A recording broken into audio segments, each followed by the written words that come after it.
Hello বন্ধুরা, পিকে E max YouTube চ্যানেলে আপনাদের সকলকে স্বাগত।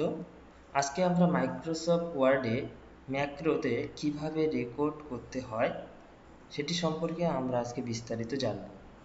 তো চলুন দেরি না করে শুরু করা যাক।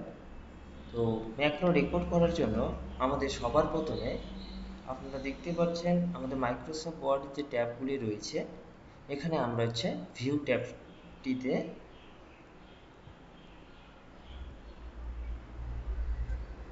ক্লিক করব। ভিউ ট্যাবটি ওপেন করার পর আপনারা দেখতে পাচ্ছেন যে ডান দিকে আমাদের ম্যাক্রো বলে একটি টুলস রয়েছে। তো এখানে আমরা ম্যাক্রো টুলসের যে ড্রপ ডাউন অ্যারোটি রয়েছে এটিতে আমরা ক্লিক করব। করার পরে আমরা এখানে তিনটি অপশন দেখতে পাবো। একটা হচ্ছে ভিউ ম্যাক্রোস, রেকর্ড ম্যাক্রো আর পজ রেকর্ডিং। তো আমাদের রেকর্ড করার জন্য আমাদের রেকর্ড ম্যাক্রোতে ক্লিক করতে হবে। এটিতে ক্লিক করলে আমাদের একটি ডায়লগ বক্স চলে আসবে, আপনারা দেখতে পাচ্ছেন। তো এটিতে আমাদের ম্যাক্রো নেম, এখানে ম্যাক্রো নেম লিখে এখানে ম্যাক্রো নেমে আপনারা যে কোনো নাম লিখতে পারেন, কোনো স্পেস ছাড়া। স্পেস দিলে এটিতে কিন্তু আপনার ম্যাক্রো নেমটি নেবে না। তো আমি এক্ষেত্রে পেজ বর্ডার নাম দিয়ে দিচ্ছি।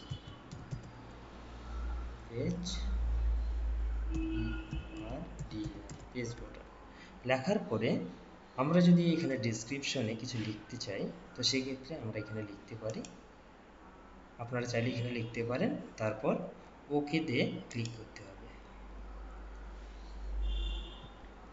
এরপর আপনারা দেখতে পাচ্ছেন আমাদের ম্যাক্রো রেকর্ডের সিম্বলটি কিন্তু চলে আসছে। আপনারা মাউস পয়েন্টে যদি দেখে থাকেন তাহলে দেখেন এখানে কিন্তু আমাদের এটি চলে এসছে।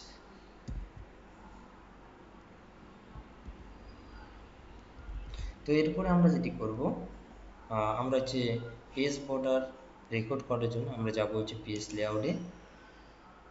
পেজ লেআউটে ক্লিক করার পর আমাদের এখানে দেখতে পাচ্ছেন পেজ বর্ডার এই অপশানটি কিন্তু রয়েছে। তো এটিতে আমরা ক্লিক করব। এটিতে ক্লিক করলে আমাদের একটি পেজ বর্ডারের ডায়লগ বক্স কিন্তু ওপেন হয়ে যাবে। তো এখান থেকে আমরা বক্স সিলেক্ট করে নিচ্ছি। তারপর পেজ বর্ডারের স্টাইল এখান থেকে আমরা যে কোনো একটি সিলেক্ট করে নেব। নেওয়ার পর এখান থেকে আমরা যে কোনো কালার আমরা এখান থেকে চুজ করতে পারি, এবং সাইজ যদি চাই আমরা এখান থেকে কম বেশি করতে পারি। তারপর ওকেতে ক্লিক করলে কিন্তু আমাদের পেজের মধ্যে দেখেন বর্ডারটি চলে আসছে। এরপর এটি স্টপ করার জন্য আমাদের আবার ভিউ ট্যাবে ক্লিক করতে হবে। এরপর ম্যাক্রোস, তারপরে আমরা স্টপ রেকর্ডিং ক্লিক করব। তো ম্যাক্রো রেকর্ড করার সময় যদি আমাদের মাঝখানে অন্য কোনো কাজ থাকে, তো সেই সময় আমরা কিন্তু পজ রেকর্ডিং করে আমরা অন্য কাজ করে নিতে পারি। যখন আমাদের কাজ শেষ হয়ে যাবে, দেন আবার আমরা এটাকে রিজিউম করে আবার কিন্তু রেকর্ড করতে পারি। আর এখান থেকে আমরা এখন স্টপ রেকর্ডিংয়ে ক্লিক করব।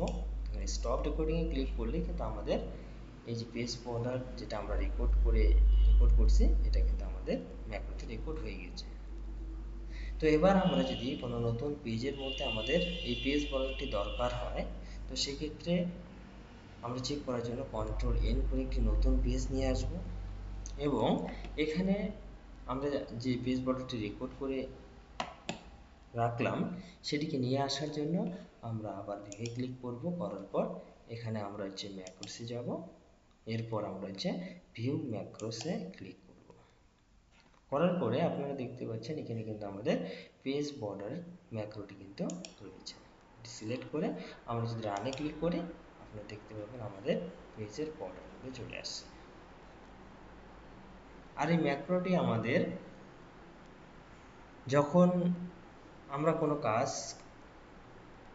কাজ করার সময় বারবার এই একই জিনিস বারবার প্রয়োজন হয়, তো সেই ক্ষেত্রে আমরা এটিকে রেকর্ড করে রেখে পরবর্তীতে আমরা এটিকে জাস্ট ভিউ ম্যাক্রোতে গিয়ে আমরা কিন্তু রান করলে আমাদের কিন্তু এটা চলে আসবে।